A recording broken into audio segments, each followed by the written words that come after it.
Heavenly King, Consoler, Spirit of truth, you who are everywhere present and fill all things, treasury of all that is good, Master of life, come, dwell within us, cleanse us from all stain, and save our souls, O good one. Mary, cause of our joy, pray for us. Well, we're going to continue now to meditate on the Passion of the Lord under the direction of John's Gospel. We've gone to the part where finally our text says, you see, what shall I do with your king? Crucify him. Shall I crucify your king? We have that crucial answer. We have no king but Caesar. These are the people, you see, who wanted that. That is that's verse 15 of chapter 19.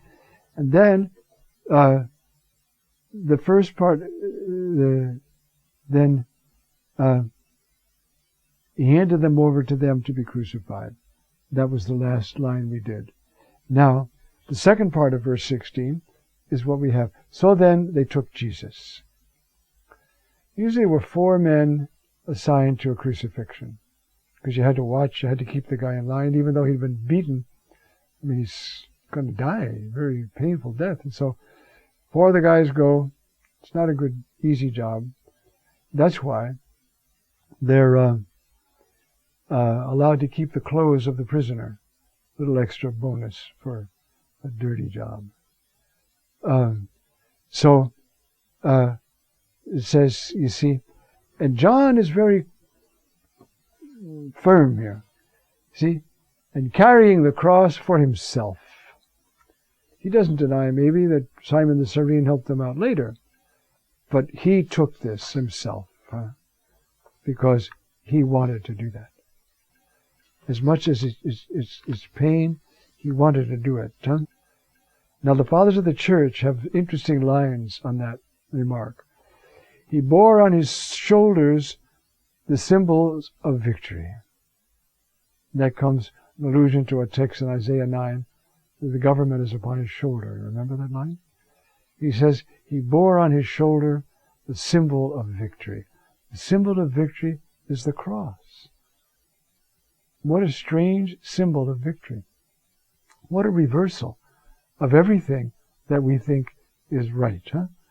Money, power, popularity, all that. And Jesus preaches the great reversal. Blessed are the poor.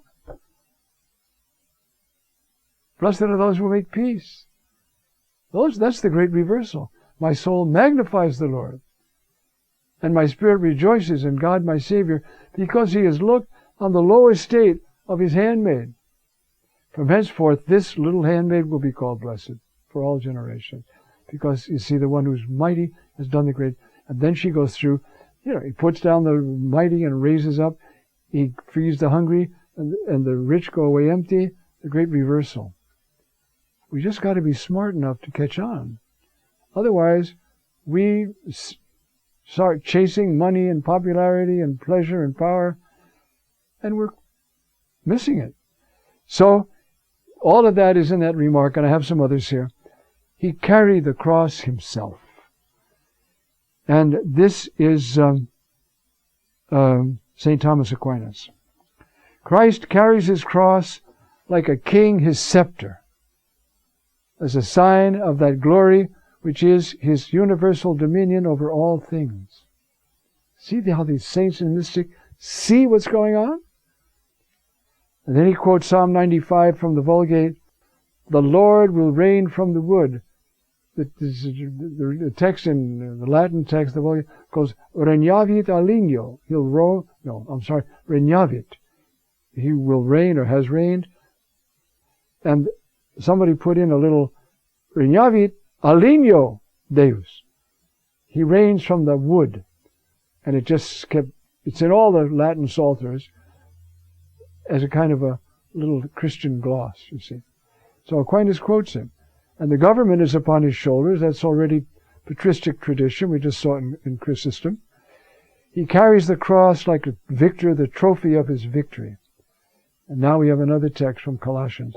Despoiling the principalities and powers, He made a public spectacle of them, leading them away in triumph by the cross. See how these mystics, of course, it's suffering, but it's the glory of the love by which he suffered and redeemed the whole human race. That's what's so awesome and makes him the victor beyond any other victor. Aquinas again. Again, he carries the cross like a teacher a candlestick, in which is to be put the light of his teaching, because the word of the cross for believers is the power of God. The preaching of the cross, the reality of the cross, the logos, tu stavru, is the dynamite, is the power of God. The word is the power. You see? No one, and then another one, no one who lights a lamp hides it away or places it under a bushel basket, but on a lampstand, so that those who enter might see the light. And the lampstand is the cross. Now, they don't deny the pain, the humiliation, the loneliness of Jesus and the participation in that of Mary, but they're saying, open your eyes and see the wisdom of God. This incredible act of love that can reach to the depths of human degradation and forgive. See that. If you get that, you will never despair. No matter what you do, you will never despair, because your God has gone deeper. And that's so important, you see. And that's why the fathers of the church do that. But there are other ones too. For instance, already commenting on the Abraham, this is Genesis Rabbah, which is a Jewish commentary now. But already they saw something. And Abraham took the wood of the Holocaust and laid it on the shoulders of his son Isaac. And the commentary, like one who carries his cross on his shoulder. That's the Jewish ones. Isaac is already a symbol of Jesus for them. No, symbol of this mystery of suffering somehow. Though Abraham didn't have to kill Isaac. Father did kill his son, or had his son killed. And now, Origen, who's always great at this, the carrying of the wood for the Holocaust by Isaac is an image of Christ who carried the cross himself. You see how important it is for them that he did it himself. Not saying it may be Simon, the other tradition and the synoptics, but he picked that thing up, and it was probably just the crossbeam, because normally the upright beam is waiting there for people at the place of execution. That's why this hill, this mound, was called Golgotha, place of the skull. Not only because it might have looked like a skull, but because that's where people were killed. And they were killed right there by the city gate so that everybody else could see it and be frightened to death. Don't you cross Rome. That's why runaway slaves and insurrectionists were all crucified. You cross Rome, that's what happens to you. So they engineered this so it would look like a cross. Jesus was crossing Rome. Pilate gave in to them, knowing darn well that's not true, but too weak to do anything about it. And so we've only done that first line, but it's such an important line, you see. So they took Jesus, and carrying the cross himself. The next line says, he went out to the place of the skull, which is called in Hebrew Golgotha, which means round and running and rolling and that sort of thing, where they crucified him.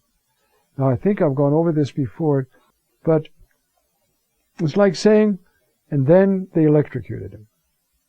It evokes this horrid death. The man being electrocuted is boiling in his own blood. And so, there they crucified him.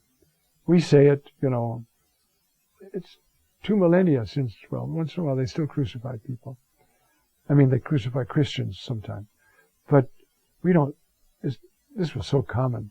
Outside of every city gate, you could see these people hanging. And so they all knew. But if you want the shock value, it's like, and so they killed him in the electric chair. They electrocuted him. The shame, who gets electrocuted? Murderers, people, and the Son of God. And so, and there they crucified him. That's all. 3 words. Opu avton efstaros. And there they crucified him. And with him 2 others, one here, one there, and Jesus in the middle. Then, only it was common for the charge against the man, as he was being led through the streets, usually naked, to have a plaque around his neck. What's the charge against him? Insurrectionist, whatever, on this plaque, so that the whole world could see what he's being led off to crucifixion for. So Pilate had written on that plaque, you see, Jesus, the Nazarene, the King of the Jews. Absolutely correct.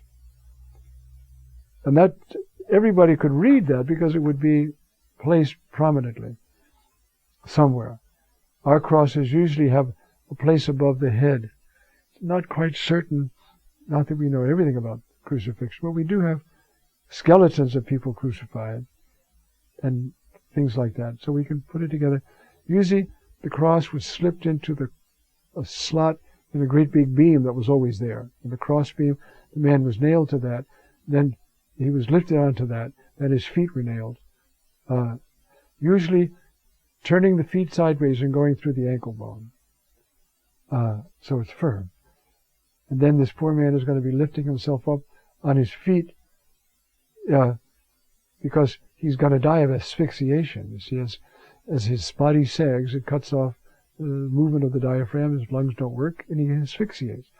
So to avoid that, it's instinct. You raise yourself up, but you're raising yourself up on nailed feet. And so you give in again. So that's what he's saying. And this plaque, many of the Jews read, because it was near the place of the city where Jesus was crucified. Or the place where Jesus was crucified. So they said to Pilate, that is, the chief priests of the Jews, don't write the King of the Jews, but that he said, I am King of the Jews. They don't want that title, that ignominy, to be associated with King of the Jews.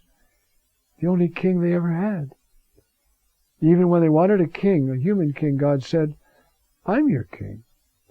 But he said to Samuel, give in, let him have a king. And then he used that king. That's David. And so Pilate answered, what I wrote, I wrote. That's it. I'm not compromising anymore with you guys. I had this guy murdered, to keep peace in the city because you threatened a riot. That's as far as I'm going. You're going to have to read that till he dies and it's taken down. But the irony is, he is the King of the Jews. He's God. And God said, I am your king. You don't need it, Oh, give us a human king. All right, you can have one. And he will be the image of my son, who will one day die as King of the Jews. And so, that's you see what we have to ponder, go below the surface and see all that's happening and the power of this act of love in which he died.